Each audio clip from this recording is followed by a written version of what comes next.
Good evening and welcome to the first part of the AUA's Advanced Prostate Cancer Clinical Trial Research webinar series. Are you ready to run an advanced prostate cancer trial at your academic, independent, or community practice site? We strive to offer outstanding educational courses and greatly appreciate your evaluations and general feedback so that we can continuously improve our programs. The AUA is accredited by the ACCME and designates this live activity for a maximum of 1.0 AMA PRA Category 1 credits. Evaluations are very important to us.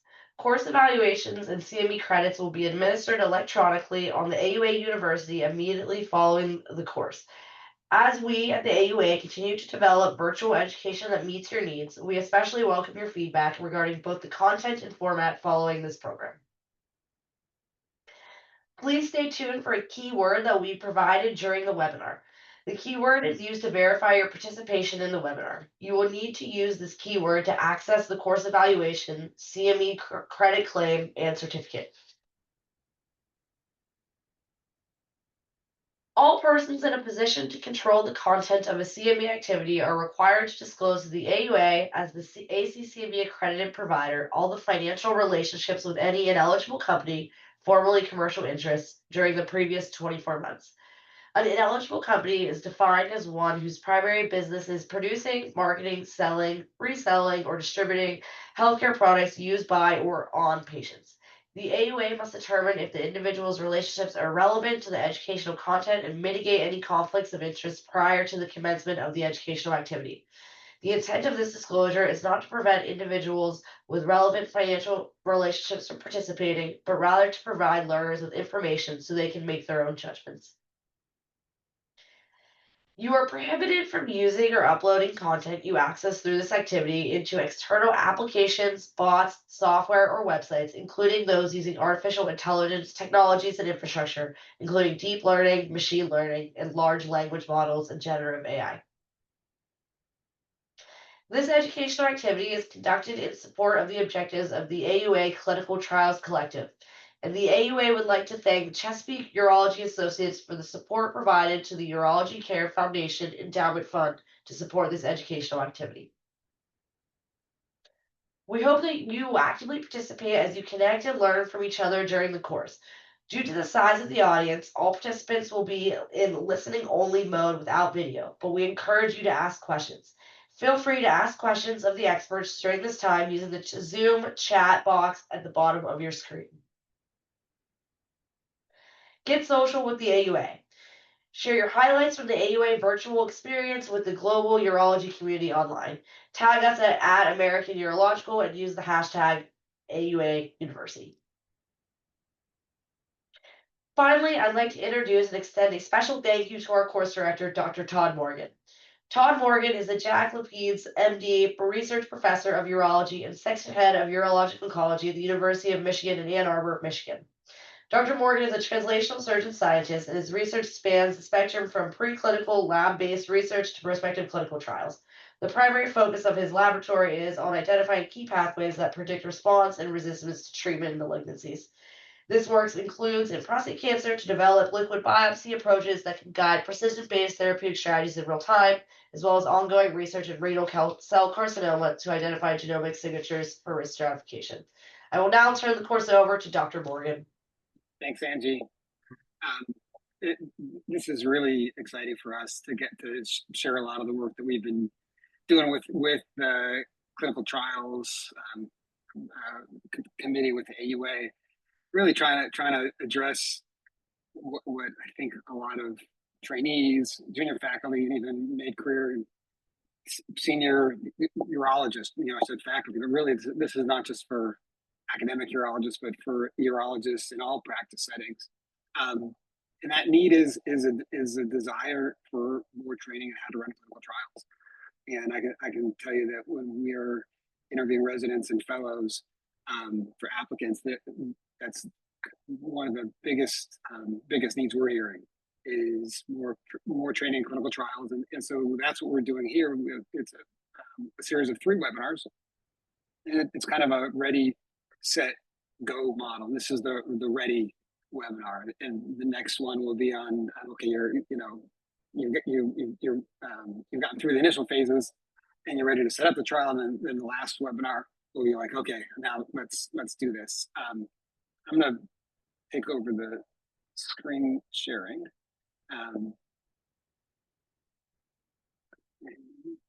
Okay, so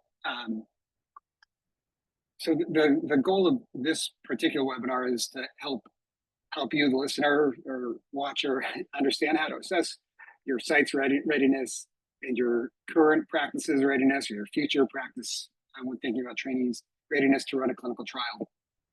And the objectives here are to assess your site's infrastructure, staffing, operational capabilities for advanced prostate cancer trial, to evaluate trial types and resource requirements, identify potential funding sources, including government, industry, foundations, and cooperative group opportunities, and analyze implications for trial conduct, understand the PI role and responsibilities in ensuring trial readiness and compliance across various practice settings. So this is a lot of nuts and bolts. We're going to get pretty deep into the weeds, I think, on some of these nuts and bolts, but I think that's what's in many ways most daunting about running clinical trials is we learn about trial design and we kind of maybe have some familiarity with enrolling patients, but we really, as we're developing a path in leading clinical trials, we don't necessarily know what's under the hood. And so in order to allow us to look under the hood, I get to introduce our two amazing faculty members here. Once I'm allowed to advance, now I can advance. So very, very lucky to have Dan Lynn and Kelly Stratton to join as the panelists here. And Dan and Kelly, if you don't mind coming on camera. Very briefly, Dan and Kelly both wear so many different hats. Dan is a professor and he's interim chair of the Department of Urology at the University of Washington, also co-chair of surgical oncology, also chief of urologic oncology, also director of the Institute for Prostate Cancer Research.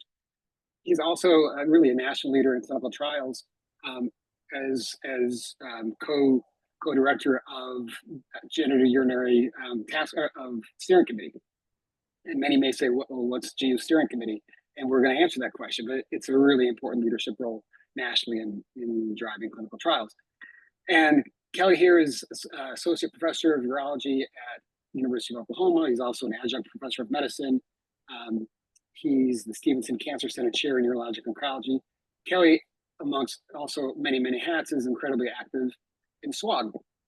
Again, some people listening may say, what the heck is SWOG? Why is that really important? We'll touch on that. The last thing I just want to mention before we get too far along is that this clinical trials webinar series is focused in advanced prostate cancer, but really here the advanced prostate cancer is kind of the use case for understanding clinical trials. And that's kind of the lens that we may look through, but really what we're going to be discussing pertains to clinical trials in any space in urology. And so that's, I think that's an important part of this. Dan and Kelly, welcome. Thanks, Todd. Happy to be here. So, like I said, we're gonna get into the weeds. Got some questions. We'll use these slides to help kind of signpost us along the way. We're going to start with site infrastructure and support.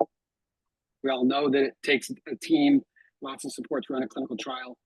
At the same time, there's no recipe for this. It's really, again, I think daunting when people say, okay, I want to run a clinical trial. And they say, well, what does that mean? And for most of us, the first couple of times we run a clinical trial at our site, it's just learning on the fly. So let's try to learn something before the fly. So imagine you want to bring a clinical trial to your site. Maybe it's an industry-funded trial or SWOG trial. Who is on your team to help you open the study, and what infrastructure do you need? Maybe Kelly, we can start with you. Sure. So a lot of institutions have a clinical trial office. They have a team that's here to look at what studies you're interested in and their feasibility, their budgeting, the population of patients you have. And so finding somebody who's in that clinical trial office organization and connecting with them. A lot of times they're broken down by disease sites or by cancer subtype. So, you know, from our perspective, like the genitourinary disease site, we have our own team, and they are headed up by a coordinator. who helps us take trials that we're interested in and bring them formally into the organization. We do that with a review program that we meet monthly to review all the trials. And in that program, we're considering, how many patients may we be able to enroll on this? Does this trial compete with other trials? Are there budgetary issues or limitations on infrastructure that may make this trial harder to accrue to? And so that connection is a great starting point in considering how you're going to bring a trial to your institution. Awesome. Yeah, thanks, guys. So, yeah, Dan, I mean, right. You're about to run a trial. You're thinking about running a trial, and you think is really interesting. You've seen the protocol. You want to open it, and you get this package of electronic stuff, right? Yeah. It's like all these files, and you have the protocol document, and maybe the consents in there. This example. This is not a trial that you've designed. It's somebody else's trial that somebody else has developed. You say, yeah, this is one we want to lead, and there's like the Excel document that has the proposed budget. Like, who do you actually go to with that stuff? Like, you're like, yes, I want to do this. Like, I'm not going to negotiate the budget. But I want to do this. What happens? Yeah. So a couple just kind of stepping back a little bit. We are, like Kelly and I are both and you as well are at academic sites and have big infrastructure already. I think that for those on the line or listening to this later that have smaller structures that have maybe smaller groups or maybe just starting right out, it's difficult, especially if you have a small group, because yes, I'll send that over to the CTSO or something that will review everything and say, does this budget fit what looks like a normal budget from a previous trial that was a similar trial? Sometimes you don't have that person. So I can just say my advice, particularly if it's a smaller group, is to go find somebody else. Might be in a whole different group. I've helped launch trials at sites where that was their first trial they ever started. And I was leading it nationally. I went to the site and they said, I don't have anybody almost. Well, they kind of partnered with, I remember one partner with an orthopedic research group, and they said, hey, can I have part of your study coordinator and part of your budgetary person? And they kind of aligned together and they figured it out. So I think that having a history of trials, like Kelly said, is really important. Having somebody that can look at the budgets and look at the consents and look at the Excel spreadsheet about the number of visits and say, yes, this budget fits for the scope of work. It does help to have somebody that has done that. I know that the AUA is going to have resources to help that for sure. There are other structures which we'll talk about later, like the SUOCTC, and there are some other clinical trials structures that can help, particularly the younger or the newer investigator that is just starting. Because that's really important to have some history there. The only other thing I'll add is that there has to be some space. I mean, can't always use kind of clinical rooms. Sometimes they can't use that. So sometimes there has to be at least space for a resource coordinator to, enter data or to draw blood or to, do consenting. And I think there has to be mindful of that infrastructure. Yeah, awesome. That's such great points. And I think that, where often these budgets come from, right, is it is the space, it's the number of visits, it's what's happening at those visits, how much is involved. And at least, right, in my experience, you can look at a study and say, I think that's probably under budgeted, and maybe there's negotiating room. But if you don't have that experience, you need somebody's got to guide you. Yeah. And some practices and institutions have that, and some don't. And if you don't, like you said, I think you need to reach out for help. And sometimes you look at it and like, something has happened that where I look at the budget and like, it's really reasonable, and somebody else looks at it and says that's not even close, right? Close. Like, okay. I agree. Yeah, it's the budgeting. That first hurdle is a big one. I mean, there's also the Swiss Army knife type people that can do research coordination and data entry and like IRB regulatory. I mean, there are people like that out there. And again, I'm lucky and fortunate to have compartmentalized. But I give you an example of early days at the VA. I had somebody that she did it all, basically. Everything from consenting patients to doing the IRB to figuring out the budgetary and entering the data and everything. So, yeah, really lucky. All right, so awesome. So let's now shift to kind of the next focus, which is what we do as a PI, what we're kind of agreeing to take on, right? You've agreed to lead a study. Again, this first couple of times you do this, I think still actually, many of us agree to lead a study locally. Not sure really what we're getting into. What are the key responsibilities of the PI, and what makes it somebody effective as a PI? And finally, like what key tasks come up that that maybe you don't realize you're signing up for when you take on a study. Kelly, want to start again? Sure. Yeah. I mean, just like being a surgeon, the PI is going to be the most responsible party for the clinical trial. People are going to come to the PI and expect answers to their questions, like the budget and the feasibility and what resources may be needed. So that kind of is the start of your role as a PI. But then as you roll that out, you're going to be expected to be knowledgeable about what the trial is doing and the treatments offered to the patients. If it's an interventional trial, understanding what may or may not be allowed on the trial. So the inclusion-exclusion criteria. You're going to be working with the sponsor as an intermediary to the boots on the ground for the trial. And then if you're having other participants in your practice, then you're going to be working with those members to also run the trial. Yeah. Yeah, I mean, I'll only add, that's totally agree with Kelly. I mean, I might only add that there's a timeliness to it. I mean, it's like anything, you have to be there and be present, because there will be things that happen, particularly in like what Kelly was saying, we'll get into later, therapeutic trials. If there's an adverse event, I have to record it and report it within a certain time period, and then there's monitoring that happens, and you have to be available for the monitors, particularly if it's an industry trial. And there's a timeliness to it, just like anything. So we're all surgeons. I mean, we're all busy. We have clinical practices and so forth, but you have to be available. I think a lot of it's being available for your research staff and then your participants on the trials. I Yeah, think, I totally agree. Oh, Kelly, go ahead. one thing is you got to be available. As a PI, people are going to need to come to you, and you have to be willing, even if you don't have an answer for them immediately, to say, hey, I will help you fix that. I understand there's an issue. I'm going to jump on it. And we have a lot of clinical responsibilities. Sometimes being a PI, those issues may rise to the top very quickly, depending upon what the issue is in the trial. So there needs to be a willingness to participate on the perspective of the PI. Yeah, totally. And stuff comes up, and I think that's the thing you don't realize. I certainly didn't. Is eligibility questions come up, and you need help answer them, and you don't have all the answers. We don't have all the answers. There's so much that we don't know, especially when you're starting out. But even with experience, there's so much that we don't know.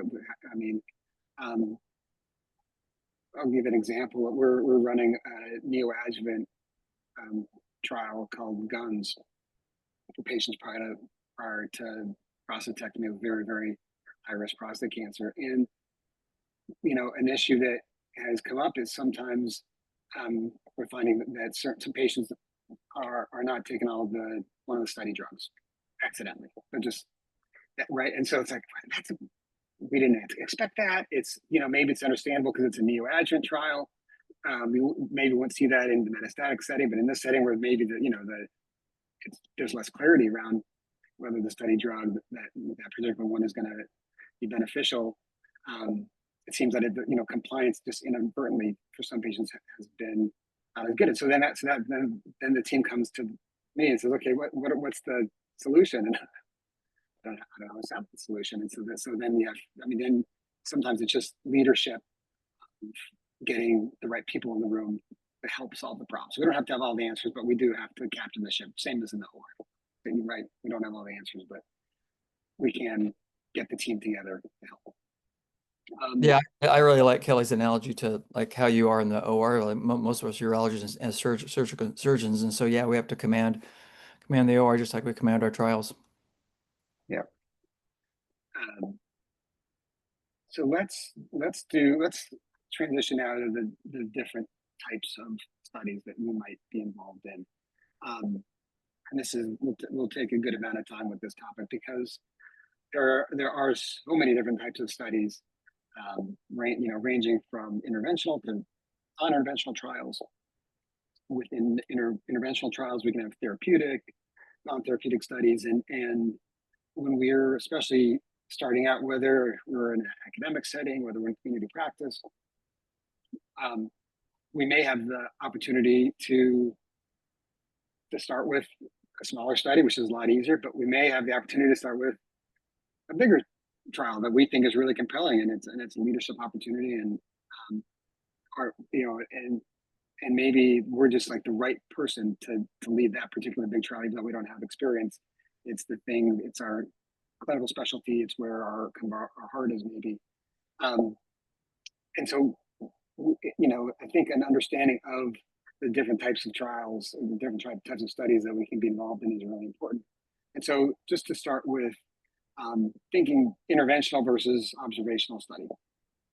How do the demands differ for running an observational study? That might be like a biomarker focus or new technology versus interventional one. Of course, Dan, you've run one of the most important active surveillance observational studies for, I don't know, 15 more years, right? In the Canary Pass study. Can you talk about what, that's still an amazingly huge endeavor. I don't know, is it less than running a huge interventional study? What's your take? Yeah.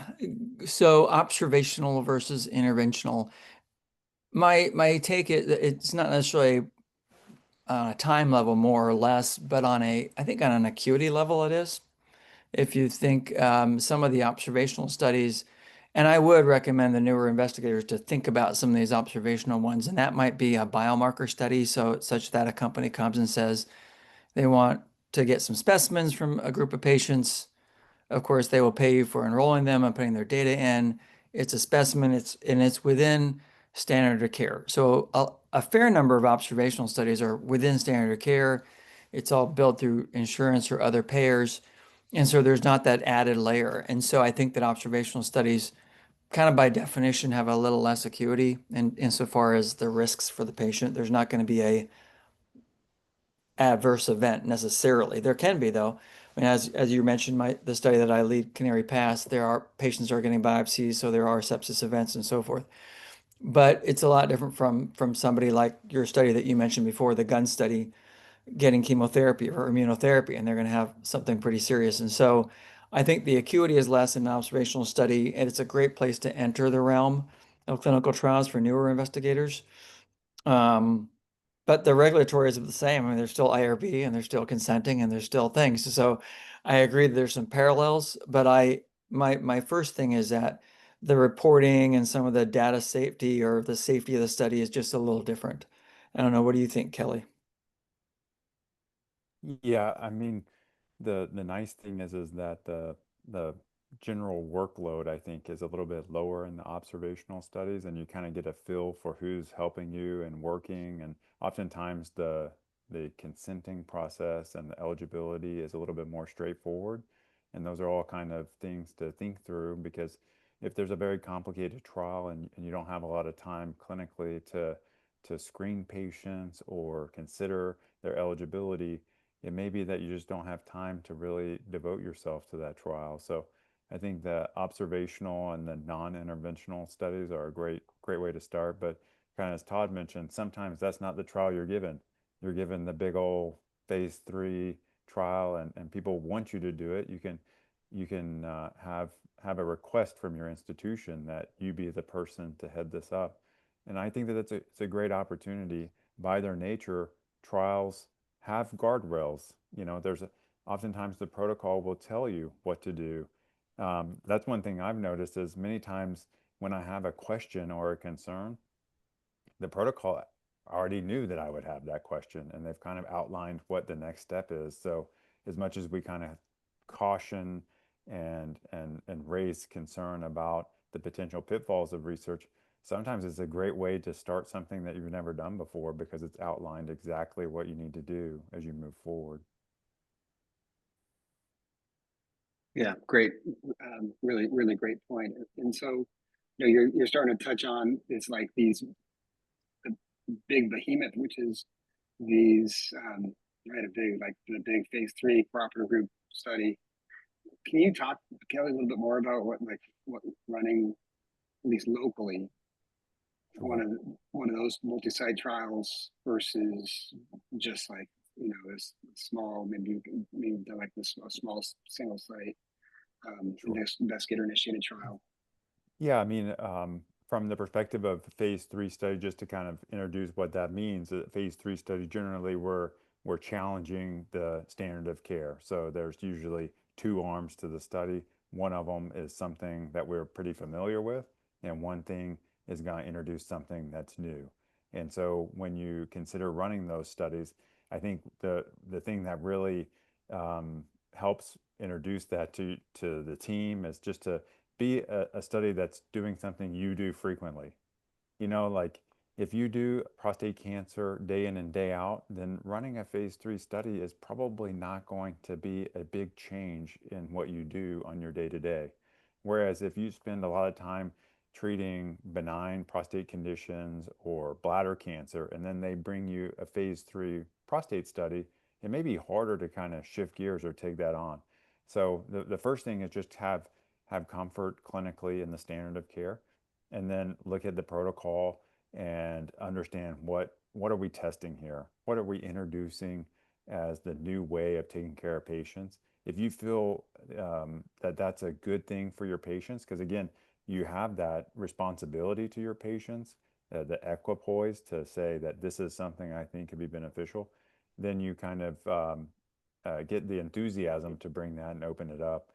From the perspective of like a large cooperative group study, the nice thing is that with cooperative group studies, a lot of different centers are opening these up, and they either have opened it already or they're opening it in parallel with you. So many times your friends or colleagues are in the same boat that you are, and if you have a question, you can bounce it off either the national PI of the study or maybe somebody that you know at another institution. Um, the when we say cooperative group, we're referring to the studies that are run by the NCTN, like SWOG and Alliance. And these are groups that we'll talk about here in a little bit, but they create in general, oftentimes phase 3 studies that really challenge the status quo and are many times the most interesting and stimulating studies to be involved with. Yeah, amen to that. Dan, can you talk this from a cancer center standpoint? Like when you think about these interventional non-therapeutic versus interventional therapeutic studies. I mean, this is really unique to the academic big cancer center practice. How do cancer centers think about these differently, right? Because there's this thing called the core grant, and it's really important for the big cancer centers. Is your sense that they really are prioritized differently? There are interventional trials that are non-therapeutic, but we're thinking like a biomarker trial here is still really important. Yeah, I mean, so if I put my cancer center hat on, and we're all three of us are very involved in our cancer center in an academic site. All most major cancer centers receive a pretty good pot of money, yearly pot of money from the government, and that's for a variety of core functions, and that might be, and one of them is the cancer delivery, of course, but then there's one of the metrics is patients that are enrolled in clinical trials. And then they divide it up into therapeutic and non-therapeutic. And you really only get credit at the cancer center for therapeutic trials. So it's not like the stepchild is the non-therapeutic trials, but almost sometimes it can be because we do get a little more credit and they do count them as far as in these large academic group, and we'll get into this a little later, how many patients you put on a therapeutic trial. Really on a year-to-year basis, they look at the trend, and if the trend is, stable or going up, great. If it's going down, there is always questions about the viability of giving that money on a yearly basis.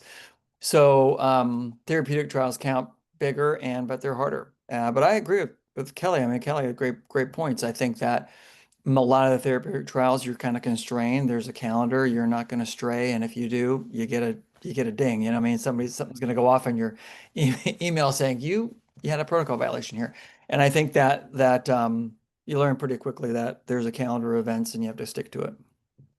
Yeah, amen. And that's been my experience running so I've run a couple big biomarker focused trials, one called G minor, one's called G major, both randomized trials, multi-site, but run outside of our clinical trial support unit. And so that all of a sudden you lose some of that infrastructure. And so those dings don't go off. And so if you're building your own team, you have to make sure that somebody is still creating those dings. And that's been, I think we know that from a cancer center credit, core grant renewal, it's not the same. And so there's so many of these. I bring it up because I think it's just interesting nuance. Maybe it's minutia for a lot of folks that are listening, but for folks at academic centers doing this work, I do think it's relevant and worth at least having this on your radar. I think it's interesting, Dan, you had mentioned like at a cancer center, these non-interventional or some of these other trials, they're not as heavily emphasized, but in a non-cancer center setting, these could be a great way to fund your research endeavors. Like these studies oftentimes do have good funding mechanisms, they're easy to accrue to. And so, if you're not at a big cancer center, definitely don't turn your nose at these because these could be what allows you to hire that person who can really help you get other bigger research protocols going as well. That's a great point. Yeah, I had not really thought about it in that way, but it's so true that you can kind of ladder up by building your team from these smaller trials showing success. You get your own experience, but you also get funding that builds the team that then starts a snowball. Yep. It's a good segue to this next section. Sure, it sure is. Yeah, thanks. So, I mean, a lot like the structure of what we do, of the trials that we run, the types of different trials is in many ways driven by the funding source, and I guess kind of vice versa. Um, but trials cost a lot of money. Big trials cost just an unbelievable amount of money, and the amount of money also can dictate what resources you have available to execute the trial. And hopefully, like, it's meant to really be well aligned, but it isn't always well aligned. Um, and so, we can talk about investigator-initiated trials. We'll talk about NCTN trials, like big cooperative group trials here at some point. We'll talk about industry trials, and there certainly is overly like things don't. There's a Venn diagram, right? Things don't neatly necessarily fit into a single bucket. Um, but let's start first with investigator-initiated trials. How does it differ from being involved in like being a local PI on a big SWOG trial or a big industry run trial? And I think you guys, this is where one of you guys gave me a slide that I will be able to advance as soon as it lets me advance. There's an interesting lag, but why don't you talk it at some point? It'll advance. And do you want to start? Sure. I think that the funding sources are varied. And I mean, they can come in basically three forms. And one of them is on a federal level, that there's federal funding sources for sure that are like, and again, we're going to talk about them a little bit later, the so-called NCTN collaborative groups, a thing called SWOG or Alliance or ECOG or NRG. And then the next is investigator initiated. That kind of that middle bullet there. And that's like private foundations.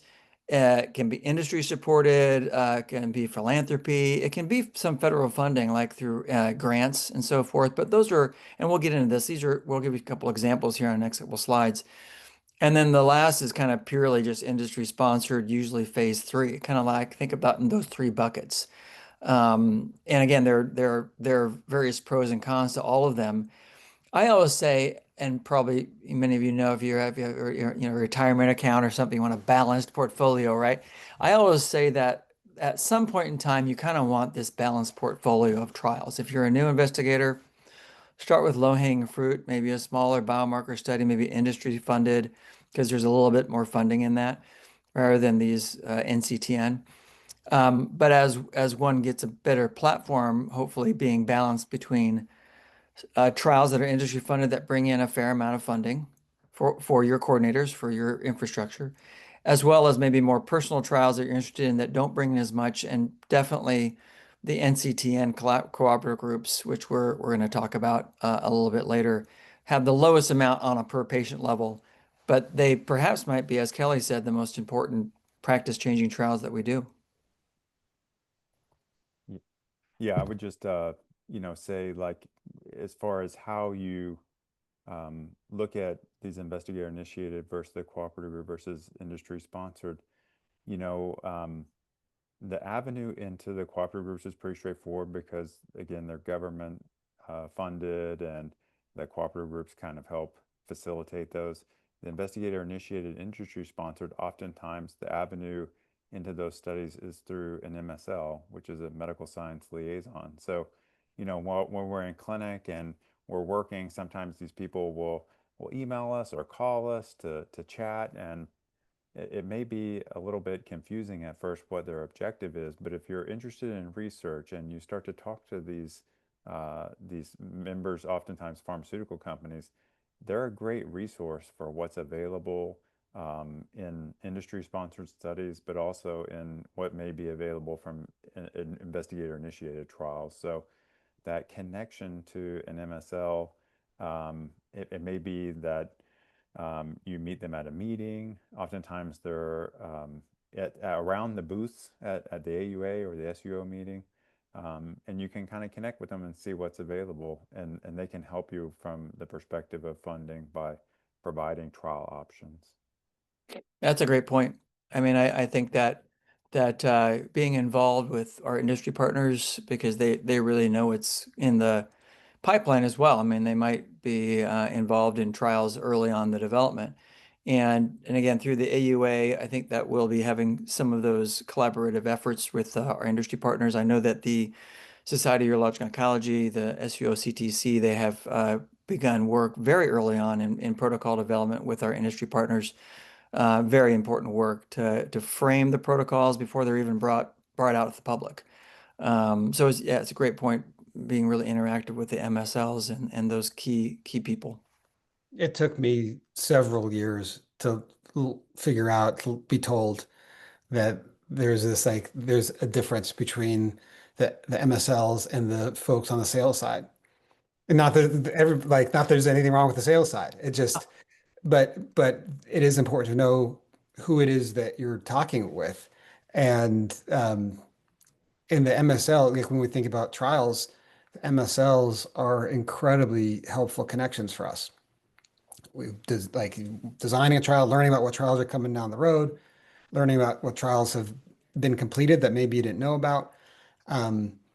It's a really, really helpful partnership for all of us. So thanks for bringing that up. So Dan, I think you were to supply this. So, one of the things I wanted to do is just pull out a couple trials just to illustrate some of these challenges and the unique aspects in this case of an investigator initiated trial. I'm gonna just walking through. Yeah, this was just a little bit of his story. Yeah, an investigator initiated trial.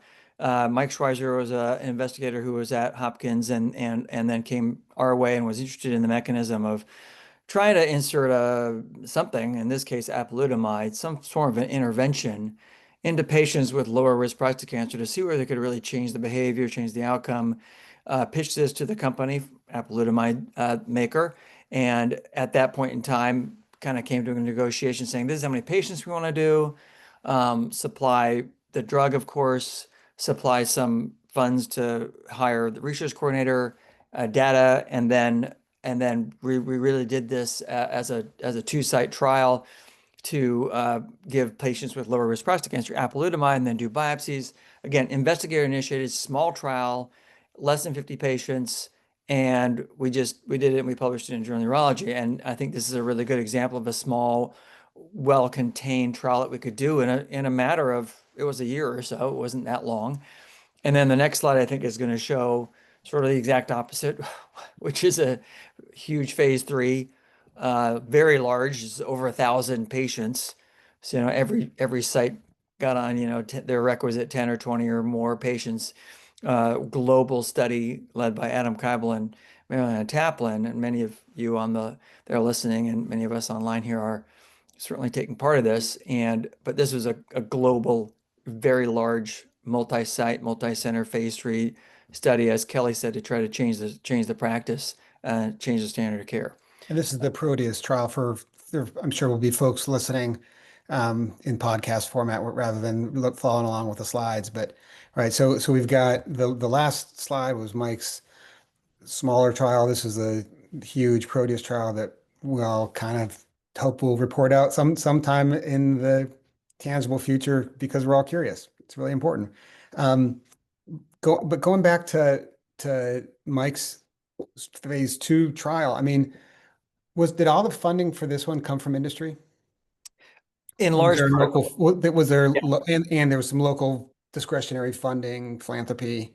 exactly. So there was some philanthropy through an institute called Institute for Prostate Cancer Research that I lead. And then there was also some money from our SPORE. So that's an NIH grant from our SPORE prostate cancer grant. So there's multiple funding sources, and that actually lended some credibility for the company that makes apalutamide to supply that.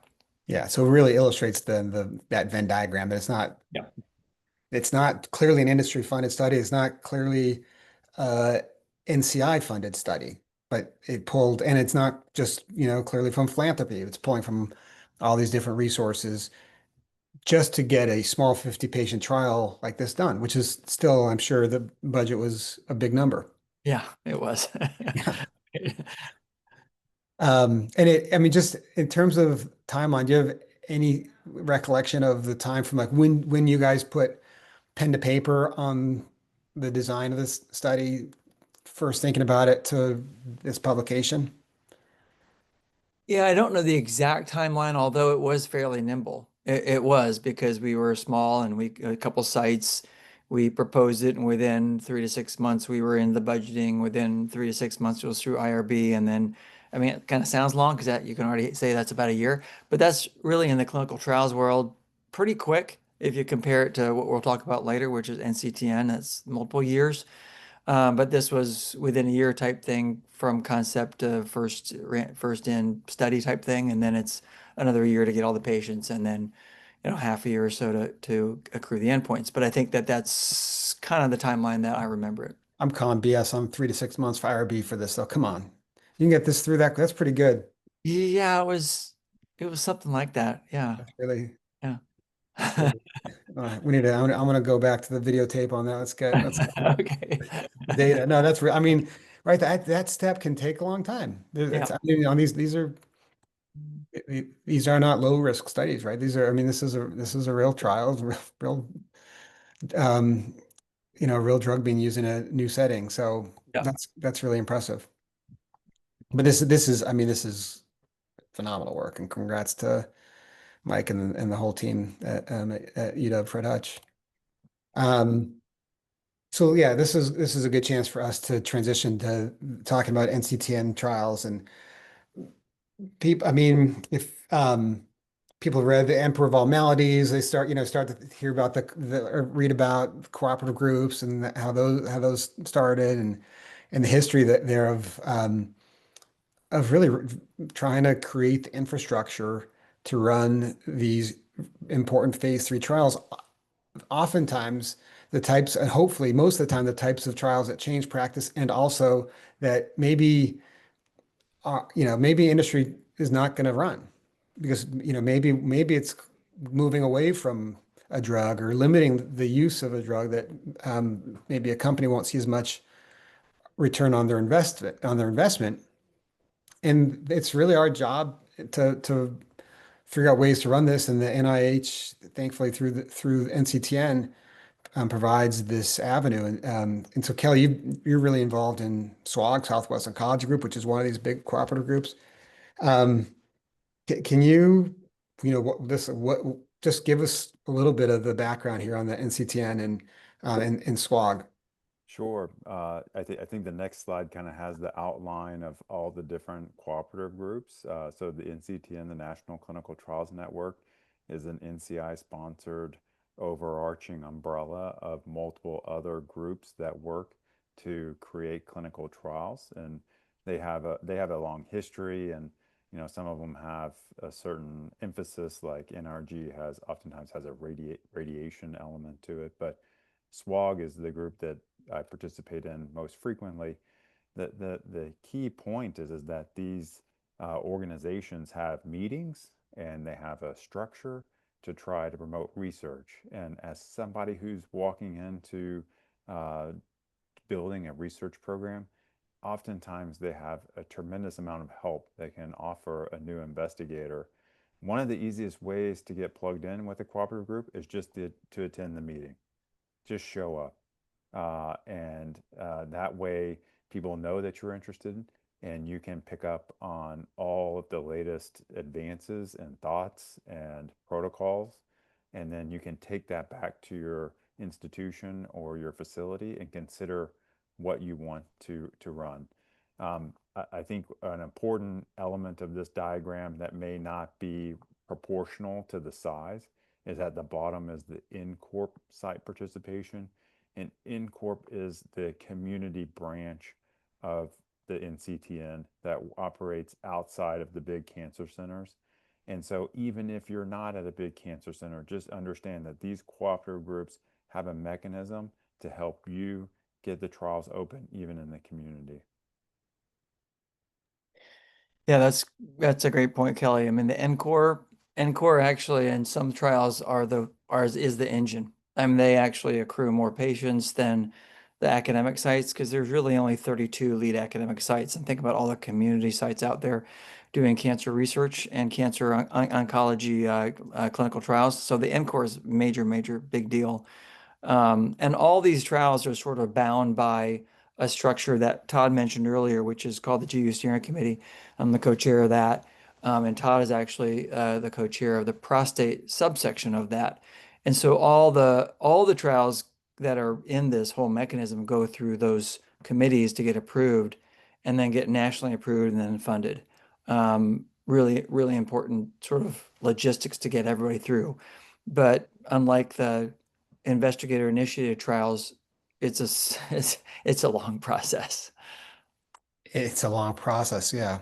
And Kelly's now on prostate task force, and so I mean it's and then people will say, why? What? Like these are time commitments. What's the value? And it's I mean it's actually incredibly interesting and rewarding to be part of even just like a on these committees that are just a one little step in the process, but of these trials that are pretty ambitious that hopefully will eventually be funded and eventually potentially be practice changing. And there are so many layers where a trial starts, say, in SWOG or ECOG Akron, and it gets dissected and back and forth and may take a year or two to get out of there or get out of the NRG, which I also actively participate in. And um, and then it gets to the one of the task forces. And if we're talking about prostate cancer, it's the prostate task force. And then it maybe goes back to SWOG, and then it maybe goes back to task force, and then maybe back to SWOG, and then finally to GU steering, where Dan is like the up or down, leading the charge. But it's a huge process. But at the end of the day, there are millions and millions of dollars at stake to back potentially hugely impactful trials. And so maybe we could talk briefly about Brian Chapin's SWOG 1802 as a great example of a urology-driven advanced prostate cancer focused trial that's gone through SWOG. Kelly, do you want to chat about that for a sec? So, Brian had started this, I believe, as a fellow and brought it to SWOG, and he had run a trial at MD Anderson that showed some promising results, an early study. And, as we had mentioned, this is not a study that really industry would be interested in because the dynamics is that we wanted to change clinical practice. And so when Brian set it up, there really wasn't a partner from the industry side, whereas from SWOG's perspective, this would be really a ground altering result depending upon what we find. So Brian had reported his results to SWOG, and then over the course of many months and potentially even years, he kind of built up enthusiasm and momentum to bring forward this SWOG 1802 study, which is looking at treatment of the primary lesion in patients with metastatic prostate cancer. And we've heard of other results from around the world, but This is really the US and now we have Latin America and some other sites attempt to answer the question of the potential benefit of treating the prostate. It's a very timely slide because we have a question about the demands of running a clinical trial in a busy clinical practice. And, you know, the interesting thing about a trial like this is that oftentimes we see patients who come to our clinic and are interested in what is the latest treatment or what is new, or they're interested in participating in a clinical trial. And so while it does take a little bit of time and effort away from your practice to build up that clinical trial portfolio and to run a clinical trial, I think that for busy clinicians who may not be at a cancer center, running clinical trials may offer them something that their patients want. We did some implementation science research with Shelley Ellis at Kansas, and she showed that patients feel like you are really more progressive and you're more up to date if you participate or refer patients for clinical trial involvement. So I do think that this can help people even who maybe aren't in an academic setting treat patients or get patients interested in enthusiastic in involvement in clinical trials. That's such great points. Dan, you've been really a key part of getting SWOG 1802 through every step. What's been your experience with this trial? Yeah, I'd say two or three things with this trial, and all the NCTN trials. So there's a bunch of SWOG trials, or many of you have seen the ECOG Akron trials or the NRG trials that Todd was mentioning. I'll tell you first thing, this trial, the way SWOG numbers are trials, 18 is the year that it started, or that it got through the committees and was supposed to start, and that means 2018. And it really didn't start really until 2020, and then COVID hit. Now we are 5 years later, and we're still trying to accrue. Many of the trials they just hunker down and dig in their heels, and we're going to get it done. But it gives you an indication, like the origin of the thought was in 2015, and it was brought to the NCTN in 2016 and 17. It really wasn't approved until 2018, and it really didn't start till 2020. And so they are a little bit of a lag there. Again, I think that there is time that's involved in doing these trials. Contrary to some of the other trials where I think investigators can put themselves in the budget. These budgets are pretty darn low. They're very low budgeted and for SWOG or for any of the NCTN trials. The per patient budget is pretty low, so there's not much left over to pay for maybe investigator costs.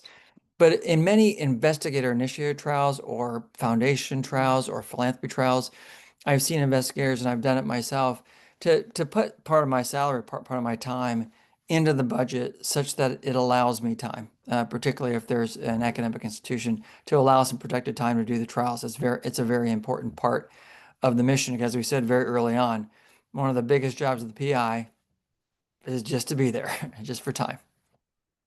Yeah, and it almost doesn't matter if you enroll one patient a year on a trial like this or 10 patients a year on a trial like this. It's going to take time and a lot of money. And so what part of when we size up a trial, is this going to be a trial where we're only going to be able to accrue one patient a year? In which case, maybe that's not actually the best fit for us.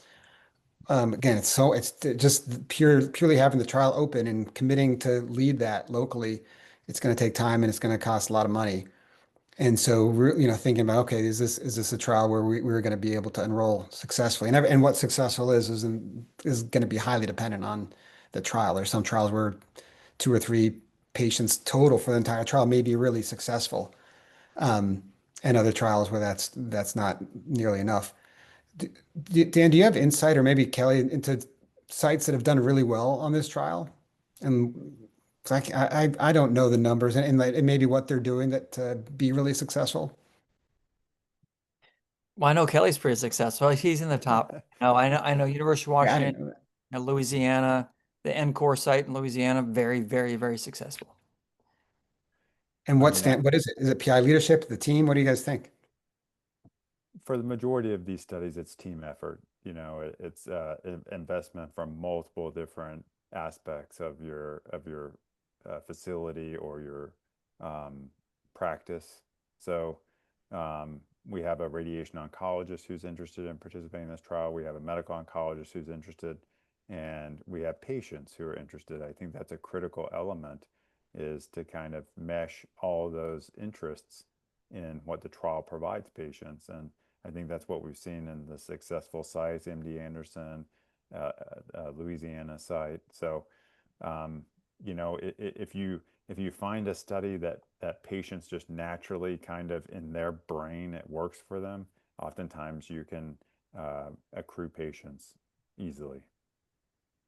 Yeah, I mean, I'll just add that, and it'll maybe a nice segue here about building your team, because all the trials, whether it's the trial we just showed, or whether it's a smaller trial, or whether it's a medium-sized trial, I think it's your partners, your referral patient, your referral population, your referral providers around you, and on a very practical level, it's your study coordinator that can screen your clinics and screen your partners' clinics. I mean, if they say, "Oh no, this patient is eligible for Dr. Lynn's trial," and then, "Oh, he is. I didn't know that." And so, it's a lot of screening, and it's a lot of, and it's not on an MD level; it's on a research coordinator level that can help identify eligible patients and then have accrual be part of that. Yeah, if you enroll a patient that's one of your partner's patients, then you may want to commit to connecting them with the next patient so that they don't feel like they've lost something, you know, and make sure that it's all equitable within your practice. At cancer centers, oftentimes we balance that administratively, but in a community-based practice, you may look at referrals and kind of filter them so that everyone gets an opportunity to take care of patients and enroll in trials. Yeah, I'm so glad we got that question about time, because we talk about all these resources. The resource that we sometimes control and sometimes don't control, or at least don't control well, is our own time. But we need it, and we do well when we commit time to talk to patients about a study, time to talk to our partners about a study, time to lead the team and work with the team. And when we don't have that kind of time, then we're a lot less likely to be successful with that trial. And maybe we don't have the time. It's a trial we're less interested in. We think we're interested in, but really when push comes to shove, we don't actually act in a way that says, "Oh yeah, this is a trial I'm passionate about," and which means we don't remember to talk to the patients about the trial, or we don't remember to talk to our partners and cheerlead for the trial, because all those things are really important. And so I think part of part of sizing up site readiness is that really that point, which I think was such a great question that came up in the chat, which is like our own time availability, and can we get resources to support that time so that we can commit that time for the trial. All right, so the last little bit, we saved a minute for the wrap up. You guys were so kind to put together these take home points. Could one of you walk us through the kind of the punchline summary from this session? Go ahead, Kelly. Yeah. Yeah, I mean, looking at clinical trials and trying to get a program started, number one, having a clinical interest and being excited about doing it often in your practice, aligning that with infrastructure at your facility or within your practice, finding out who can help you, and then meeting with them and making yourself available. That's really important. As the PI, people look up to you, even your partners and all the research staff, and they're going to hope that you can provide them answers. And if you look at if you don't have the answer, you can oftentimes look at the protocol and you'll get it, and you can help them. Having a PI who's really enthusiastic will get other people around you excited about it. And then working together and finding people around you who are doing the same protocol, not only does it build a relationship with another provider, but it gives you the opportunity to kind of ask questions and maybe fix a problem before it even happens. I would just say that the most rewarding thing I think about clinical trial participation is that, yeah, I feel like I'm really interacting with what the future of medicine is, and staying current and it makes it just easier to know that when I'm seeing a patient, if I'm putting them on a trial, I'm doing the best I can for that patient. Thank you. Yeah, Yeah, that's good. that's a great, no, that's a great summary. I mean, I think Yeah. that, I think that one of the big things is I'm a big believer in team science. And so team science being just as all levels. I mean, I think that you need study coordinators and budget people and partners and data people and so forth, and each other. And if you all band together, I really like the issue of face-to-face meetings, because you really get things done and prioritize studies. I would say that for the newer investigators, starting with a little lower hanging fruit, a little less intensive trial might be the best thing to do, just to get the feet wet, and then eventually start having a platform of more intensive interventional trials, and then eventually probably NCTM, because that does on a funding level remunerate the least. And so you have to have a kind of an infrastructure in place before you go into that one. But then that will, I hope, form the core. I always say the NCTN should be your core trials, as long as you have a platform of other ones to support you. Well, you guys are full of tons of pearls. So thank you. I knew you would be. I've always looked up to both of you for all your work, but it really, as clinical trials leaders, you guys are to the people that I go to when I have questions that I just can't find answers to elsewhere. So, and you have them.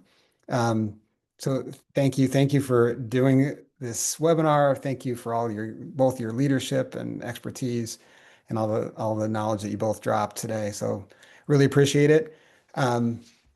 This is, I guess, I get to wrap this up and say thanks to everybody for watching and listening. And please access the course evaluation, claim credit, and get your certificate at auanet.org/university by using the keyword autumn, AUTUMN. For those listening, yeah, I probably know how to spell autumn, but now you really know how to spell autumn. This keyword is used to verify your participation in the live course. Thank you so much for joining us. We will have 2 more webinars, and I hope you watch and listen in. Thanks. Thanks, Todd. Thanks, everybody. Thank you.